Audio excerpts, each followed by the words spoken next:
So as I'm sure you know by now, I've recently finished my 3-part review series on the Sly Cooper trilogy for PS2. Compared to my normal routine, these videos were much more time consuming and cinematic for lack of a better term. It's the first time I've ever had an actual budget for a YouTube project thanks to all of my awesome Patreon supporters, and I think it definitely shows with the quality of the final product. But it's not just about costumes and props that made these videos more special, it's also the writing involved and the original idea itself, which only consisted of I want to dress up as something. Thank my never-ending mission to make a fool of myself for these videos turning out this way. So in this video, I'm going to show you how I made it all come together and hopefully teach you some things along the way. I'd never played the Sly Cooper games before starting this project. It's an important series for any PlayStation fan that I missed growing up. I'd already looked at Crash, Spyro and Jak and Daxter. Doing these taught me a lot. In fact, the Jak and Daxter videos are quite underwhelming for me. As a creator, you're always going to be your own biggest critic. But come on, how did I not dress up as Jak for these videos? I've had a can of green hairspray in my closet for years. So for that reason alone, I decided that I needed to make the videos for the more important series stand out from the crowd to avoid the feeling of not putting my best efforts forward. So I started building the costume before I'd even started playing the first game. Yeah, a lot of people were shocked to learn that I'd gone to such effort for games that I'd never played before, and actually turned out a lot more average than I originally expected. But that's just what happens sometimes. It's not even about the game at this point, it's about trying to make an entertaining video. So let's build this costume. As far as anthropomorphic video game characters are concerned, the Sly franchise features a lot of the much easier looks to achieve, compared to something like Sonic for example. But while it is much easier to build because of its realism, there are a lot of different pieces. A blue long sleeve top, some gold fabric for the collar, a suitable hat, gloves, a belt, some grey shorts, tall blue sports socks, some wet shoes or similar compact footwear, some black fabric, I cut up an old t-shirt, and either a red backpack or bag for the leg. I skipped this on purpose however, as I'd already had a lot of trouble putting the costume together as I was under my own time constraints. A simple solution would be a red purse or something with a strap, or even painting the pocket on the shorts. I do plan on wearing these like a normal human being again though, so I didn't do that.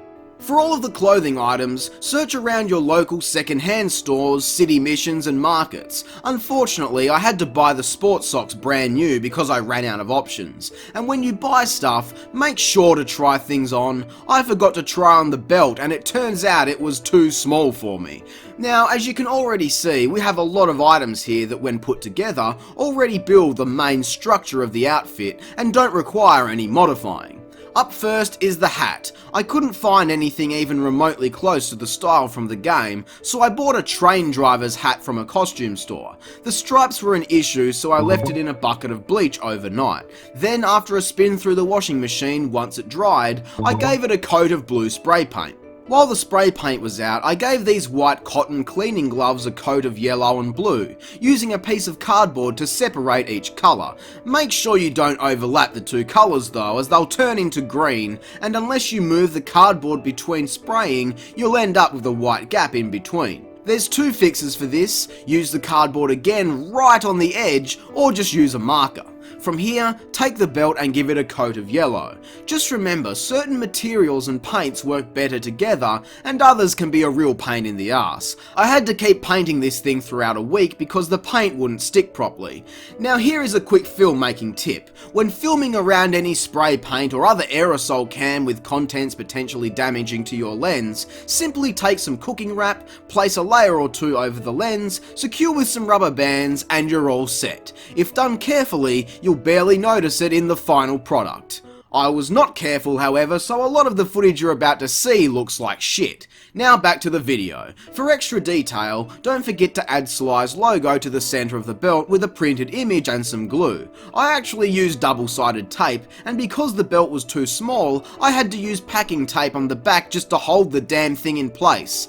10 times I had to do this, and it even broke on set. What an asshole. Finally, take your black fabric and cut a few eye holes and you're ready to get dressed. Since I've filmed a lot of stuff outside, it's a good idea to wear something on your feet. These wet shoes fit close to the feet, meaning they can seal well under the socks. You wouldn't be able to fit your Jordans under here. Now for the collar, which could have been made a lot better. I just had a single piece of stretchy fabric, and as you can see in a lot of shots, it kept falling off because I was just tying it in a knot at the back, kind of like a fruity scarf. With some simple sewing or even some velcro or something, you could make something much more sustainable. Once your shirt is on, roll the sleeves up to the elbows and put on your belt, gloves and hat. Before your mask, however, I suggest using some black makeup or face paint in the general eye area to fill in the skin around your eyes. I call it the Incredibles effect. It'll help your mask look more cartoony, like an actual part of your body.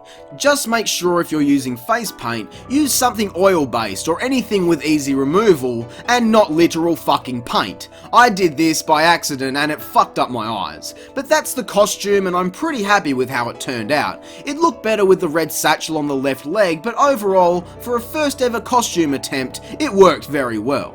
But it's missing something.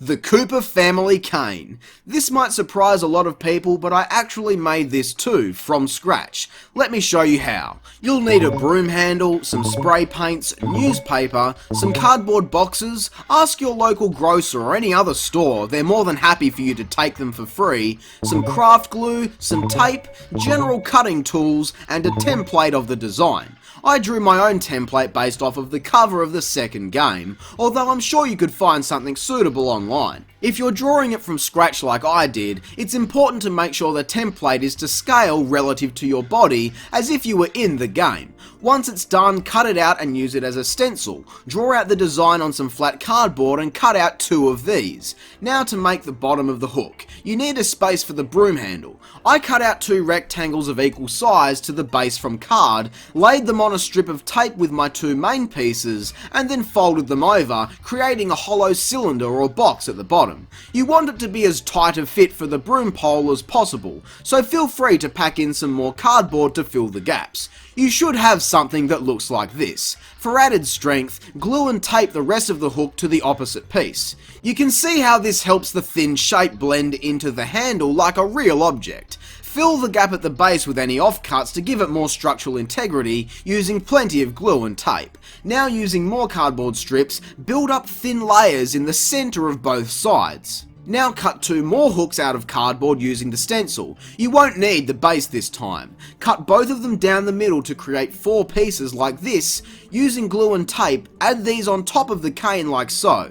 This is to help give the cane its bowed design and gives the object a 3rd dimension rather than being flat. So far, it's looking good. From here, you'll need to cut strips of newspaper and dunk them in glue, beginning to add several layers of paper mache. This will not only give you a flat surface for your prop, but also help to keep everything else in place. This is a messy and time-consuming process, so just relax with it, chuck on some tunes and enjoy the sun. Just don't go overboard on the glue like I did, because all of that structural shit you spent hours building will get soggy and break. For an extra level of strength, feel free to use some plastering tape around the base of the hook, or anywhere else where needed. I gave my hook a total of 3 to 4 coats, with several extra coats at the base to make sure it wouldn't break. Again, once it's been left to dry thoroughly, give the entire thing a coat of white spray paint to help cover up any images and text from the newspaper, and then once it's dried, give the entire thing a coat of yellow or gold. This final coat of yellow was one of the most satisfying achievements of my life. Seriously. Don't forget to add detail to the bottom of the cane either. I made another simple cylinder for the base and painted it alongside the hook. Finally, I cut my broom pole to an appropriate length, based again on the proportions in the game. Then after some light sanding and sticker removal, I gave the entire thing a coat of black, then brown spray paint. It's at this point I'd suggest some good glue to keep everything in one piece, but I didn't want mine in one piece, so I can't really comment on that. The final product looks fucking stunning, although not very durable. With extended use, the paint on the hook started to fall apart, and sure, I was giving that thing a beating, but in hindsight, some kind of sealant or more appropriate paint may have been a better option. Honestly though, I don't think you could buy something made in a factory that would look this good, and even if you could, I bet it would cost more than $12. With everything together, I think it looks great, so if you're into cosplay or want to rip off my videos, it was a lot of fun building this thing. It's a cheaper, more time-consuming alternative to some costumes online, but I think it's a much better final product, if not for the simple fact that the effort certainly shines through here. So now that the costume was done, it was time to start working on the video. As with any project, you've got to play the game before you can start writing the script. The script is the most important part of the entire video. It's like the backbone, it holds everything together. If your story and writing is a mess, then your video will reflect that. Since September, I've been making an effort to tell more stories throughout my videos, and this is no different. I wanted to parody and tribute the games as much as I possibly could, while still having time to actually review the games. Very similar to Sly's family book being stolen, all of my games were stolen from someone unknown at the time. Because there isn't much time within a 15 to 20 minute video to develop such a story, I extended that out across the 3 videos, rather than try to parody the individual stories of each game. For the actual writing itself, it was a much different process as far as trying to be funny goes. For these videos, the jokes and entertainment were all of the references and live action included. Normally the formula would build up to a particular joke or statement, with lots of other random stuff added in. But here, the joke is, haha, I remember that from the game, which I think is fine in this situation. It's much more challenging to be entertaining, critiquing something that's good, so I found it much easier to write, adding a bunch of references into the videos in between critiquing. I won't spoil anything, but look and listen closely. There is a lot of fan service hidden within these videos, while the more important stuff is a lot more blatant and obvious. Much like in the games, I had crew members helping me uncover new parts of the story, as well as adding in some comedic relief where needed. This is probably the most blatant and popular reference to the games, the binocucom calls between the characters. Writing to accommodate these was really tricky, as much like in the game, they interrupt the flow of the video with new information. That's the main reason they were mostly used towards the start and end of the video. The only times they were used in between was to help segue between 2 different topics, while also adding to my own narrative. For the first video, these were done very lazily and looked bad. There was no transition into or out of them, no sound effects, no animation. Clearly, I cut the thing out of the game footage and called it a day. For the second and third videos, however, the in-game binocucom have so much more animation. So I did the only thing I know how to do. I jumped into Photoshop. Fun fact, Photoshop comes with basic video editing software, and I dropped in some gameplay from the HD collection for better quality. For the main portion of this, it's a simple mask on top of everything I don't want, the background and characters' mugshots. But for the opening and closing animations, I had to painstakingly mask these things out frame by frame. I work in the PAL format, so a standard frame rate is 25 frames per second, but I was working in 50 frames per second on this project. Now to explain this, the opening animation for the Sly 2 binocucom at 50 frames per second is roughly 38 frames long, less than 1 second in real time. So 38 times I had to painstakingly mask out everything on screen I didn't want. This took a few hours in total for both the opening and closing animation. I just listened to Maiden for most of it. It was quite a process, but the final product looked swell, with a total of 9 layers in post. The background footage, the line detail, 2 layers of character backdrop, 2 layers of green screen video, a layer for static, the primary layer for the binocucom itself, and finally the text layer. It's a lot of stuff for what seems like a simple parody. Oh, and I almost forgot, I had to make the thing again for Sly 3. Luckily, the animations are a few frames quicker, which means less work, and I knew what I was doing the second time around. Just as an example, I also used this same technique for the electricity effect on the cane. I simply dropped my footage in and then made a new layer using various glow effects that I could simply draw on top of the video. Since I'm drawing from scratch for every frame is unique. It helps to make it look more realistic that way. A lot of extra work, but certainly worth it in my opinion. Although, now that I think about it, no, it wasn't worth it, because the most popular gag in the entire series was my own personal Square-Eyed Jack calling card. All of this effort building costumes, props, and hours of building visual effects, and all I needed was 50 cents worth of printing and some good comedy genius. Okay, I'll stop kidding myself, this guy is funnier than I am. Now I'd just like to talk briefly about shooting on location and some of the preparation and challenges that go into it. For starters, I only had 3 locations I wanted to use, all within walking distance of my house. For the shot in the first video where I'm on top of a mountain, I needed a good vertical cliff face for this shot, as well as shots of myself climbing. I didn't even know this place existed until last year, around the time I reviewed Heavy Rain. Since then, I wanted it in a video, so this place was a top priority for me. There's lots of cliffs to climb around and a small park at the top, which is where everything else was filmed. The only problem is that there is a dam right beside it, so the audio here is really noisy. I tried dubbing it, but I couldn't recreate my screams and other noises authentically enough. For the second video, there is a gully nearby my house which had recently been cleared away. This video was a lot closer to my normal format, less live action parody and more excessive ranting, but I still needed some stuff, so this basic location did the job. Finally, for Sly 3, I filmed at night in the general area near my house that I've shown previously.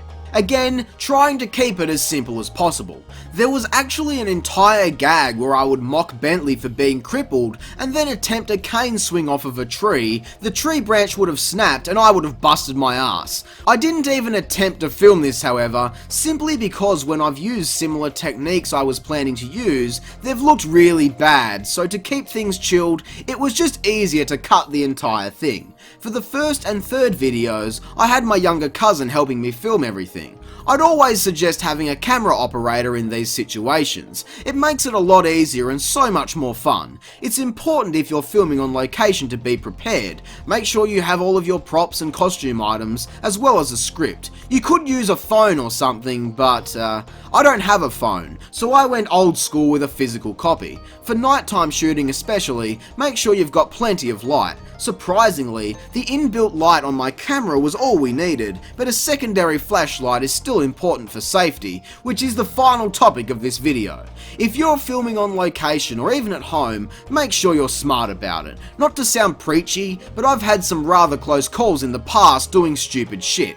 I hurt my back really bad once and even almost lost an eye not long after. For these videos, the most dangerous shot was this one, pretending to fall down a cliff on an actual fucking cliff. While it's certainly not as vertical as it looks in the video, it was still a very steep surface to climb, and as you can see, I was crouching the whole time I was up there. Here you can even see me lose my balance briefly. Had I not caught myself, it was a significant drop into a rocky ditch, something I wanted to avoid. The only other risk we took was filming at night. It's always important to be prepared in situations like this. It was a Friday night and there were people around on the street, which we did our best to avoid. Luckily nobody saw our lights or heard me yelling and talking shit. There were a few times, however, that we had to hide, because you never know who's out at night and we didn't want to be approached by anyone. Our neighbours actually had people on their property snooping around not long after we finished shooting and went home. We dodged quite a bullet there if you ask me. I wasn't really dressed appropriately to fight for my life. So again, just make sure you're keeping safe and being responsible when you're filming on location, because it makes it so much more enjoyable. And with that, this video is done. I hope you enjoyed it, and more importantly, I hope you learned a thing or two. Even if not for your own personal use, but just to understand how the entire process works and why these videos take a long time to produce. If you have any further questions, feel free to ask them below and I'll do my best to answer. Thanks for watching this video, and I hope you have a great fucking day.